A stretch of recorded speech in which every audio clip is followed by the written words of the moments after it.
is a light that casts away darkness. It finds its way into every heart. Pour forth your soul like water flows to sea. Then we will be all we're meant to be.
Protector of the remnant of your people. We are the remnant of your people. Look over us, watch us, protect us from those that seek to harm us. We have not forgotten you. Don't forget us.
ישראל, שמו שארית ישראל, ועם ישראל, עמים שמע ישראל, שמו גוי אחד, שמו שארית עם אחד, ועם גוי אחד, עם יחד עם שמך השם אלוקינו השם אחד.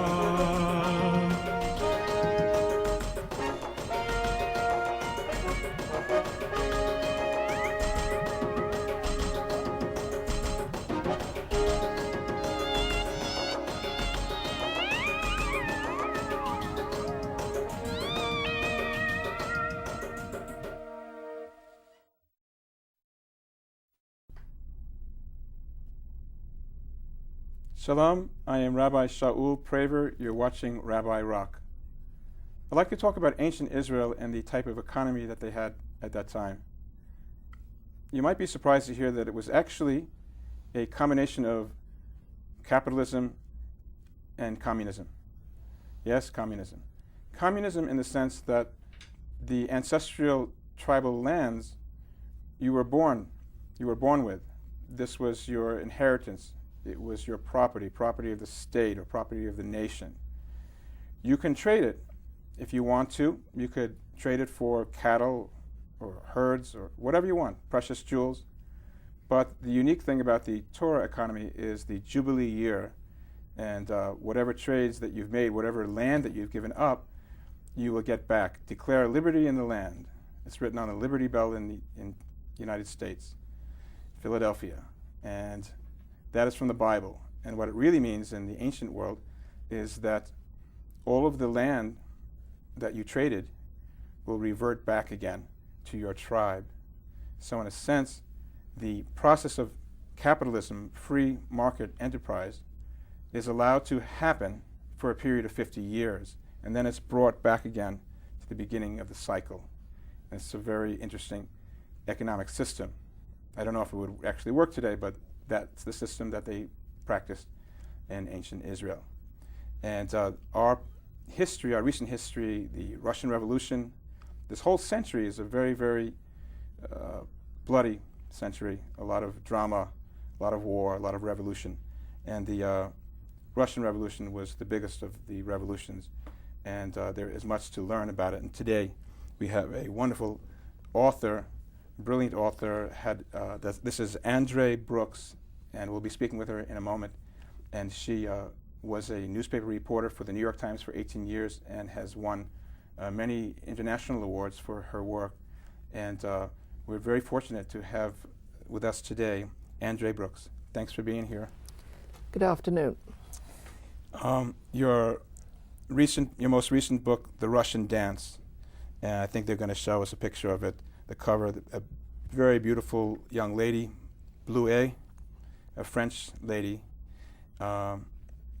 involved in an incredible story. But before we get into the story, I'd like to know a little bit about your story, how you came to write this book, what inspired you. First of all, the Jewish involvement in the Bolshevik Revolution has been one of those embarrassments in Jewish history that people tend to avoid because it's one of those subjects that is rather left in the closet. Yes. And that's what began to make me interested in it. I mean, why, when really what these people tried to do was so worthy at the time, do we feel so embarrassed about it? Well, the answer, of course, is what happened to the revolution and how it was distorted. And then I was fortunate enough, because I was part of the theatrical world for a while, of being given some private letters that had been put away for 50 years, written by the wife of one of the great impresarios of the 1920s, of the jazz age, perhaps the quintessential impresario, Max Rabinoff, who brought Pavlova to this country, as well as others, and how his wife got swept up in that revolution, and one of the greatest spies of the revolution when he came here on a secret mission. And that's his wife that we just saw the picture of. That's Blue A. his wife that we just saw the picture of. Now you say during the jazz period, but he was actually involved with the opera. Yes, Max himself was involved with the bringing over the Russian artists during the 1920s, when things were so bad over there that a lot of them, no matter which side they preferred, came here. These were not necessarily Jewish artists, but he was a Jewish entrepreneur. He is the sort of Max on which the original Max of the producers, I think, was modeled. Interesting. It seems like he brought the opera to the people when, the opera had been just for the upper class. Yes, he'd brought musical theatre to the people when it had just been for the upper classes, starting, of course, with opera, which is where it all came from. But the interesting part is how much the revolution also had an impact on our musical theatre, because of all of the artists and set designers and really the great talents of the musical theatre came here to New York to completely get away from the terrible conditions over there. Where was Max Rabinoff born? Max was a typical pale Jew, like the origins of maybe 80 to 90% of the American Jewish world, Eastern Europe, from parts of the Ukraine, and he was poor like most of the families that started out a sort of Tevye story. Yes. And he came here, and through his wits, he rose to become the great impresario, then created the whole idea of an impresario. Now, before he came, he had a major trauma, didn't he? He was captured and imprisoned. He wasn't. Max wasn't. It was the spy. It was I'm Mark, sorry. Yes, I'm confusing the character. It was the one who came over and who he took in and introduced to all of the worthies that he knew, both in the theatre world and, of course, Mark, who wanted to meet the great industrialists of this country to complete his secret mission over here at the end of the 1920s. All right.